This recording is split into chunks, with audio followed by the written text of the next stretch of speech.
So find the sine of the acute angle between the vectors 7i plus j and 5i plus 5j. So essentially what we're going to have to do is you're going to find out what cos theta is first. And cos theta is the dot product of two vectors divided by the modulus or the length of both vectors underneath. So let's start with the dot product. You multiply a by c, so you multiply the i's by each other, and then you multiply the j components by each other, and you get the answer. So very simply, is everybody happy that's 1j?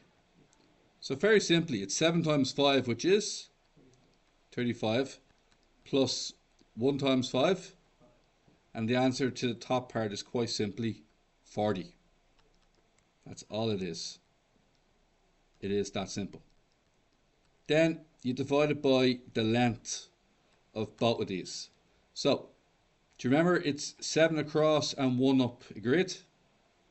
So you can get Pythagoras' theorem for it, and it'll be the square root of 7 squared plus 1 squared, which is root 50. And then the other one is going to be the square root of 5 squared plus 5 squared. And what's 5 squared plus 5 squared? 50 again, isn't it? And what's root 50 multiplied by root 50? 50. Because the square root signs disappear. Is that okay? So now you're going to get an answer of 50. Now you know that cos theta is 4/5, yeah? And then by that logic, sine theta should be 3/5, yeah? And that's your answer. Wasn't that fierce easy? Well? Yeah, fierce easy. Now, we'll do question 11. And question 11. Here we go.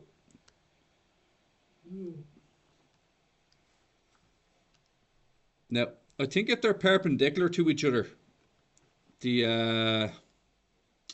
if they're perpendicular to each other, the dot product has to be equal to 0.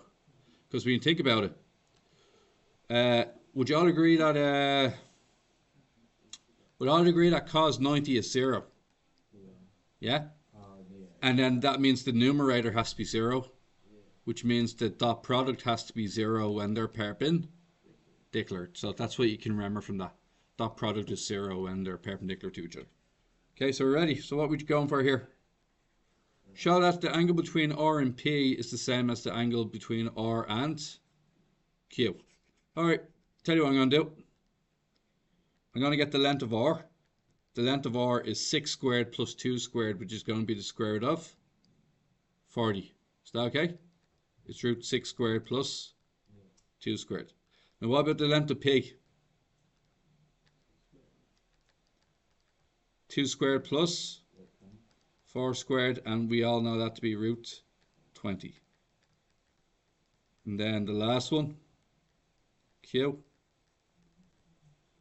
Root 2 squared plus minus 1 squared, root 5. So we already have the length of R, P, and Q. Handy enough, alright? So now we're going to use our equation here. So we're going to use R and P. So cos theta equals the dot product, which is going to be 6 times 2, which is 12. 2 times 4, 8. 12 plus 8, 20. 20 on the top. And then on the bottom, root 40 and root 20. So what would that answer be actually? You can just throw in the, just tell me what cos theta is even.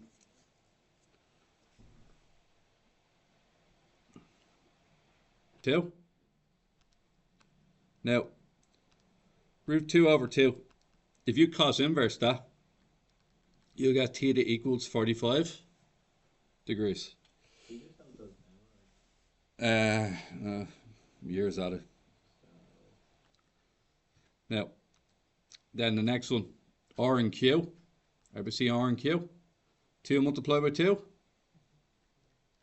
4. And then, sorry, it's R and Q. R and Q. I almost made a mistake there. R and Q. 6 multiplied by 2, 12. 2 multiplied by minus 1, minus 2. So 12 minus 2, 10. And on the bottom, the R and Q, isn't it? So root 40 and root 5. Pretty sure that's also root 2 over 2, which gives us an angle of 45 degrees. Is that okay? Handy. Now next one. Show that P is perpendicular to Q. Two ways of doing it. The first way is the dot product is 0. So 2 multiplied by 2 plus 4 multiplied by minus 1. Yeah, you multiply the coefficients of the i's by each other and the coefficients of the j's by each other. The distance of each individual vector.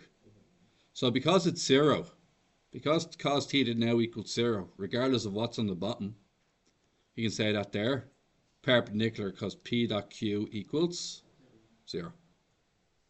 Yeah.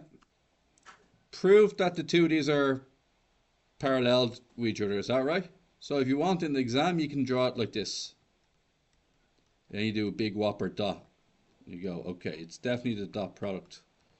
And then you go, well, in this case, 6 times 1, or 1 times 6, plus 3 times minus 2, which equals P dot Q equals 0, hence P is perpendicular to Q.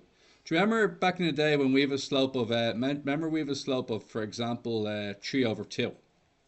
And then the perpendicular slope to that is minus 2 over... Oh, sorry, wrong way around. Minus 2 over 3, wasn't it? Yeah? Remember 2 over 3 and 3 over 2, and you multiply them by each other and you get minus. But you could do the same thing here. You could write that as 2y plus 3j. You could write the other one as 3i minus. And then just use the dot product to prove that they're perpendicular. Or you can multiply both slopes equal to minus 1. Whatever you fancy. Is that okay? Now, the next one we're told is they are perpendicular. Okay? And we have to figure out the value of t. So all you do is you go 6i minus tj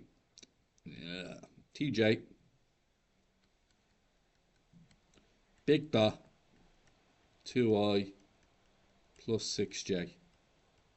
Okay? 9 times 2, 18, minus t times 6 is, and then the answer has to be 0 because they're said to be perpendicular. This results in a t value of 3, and you're done.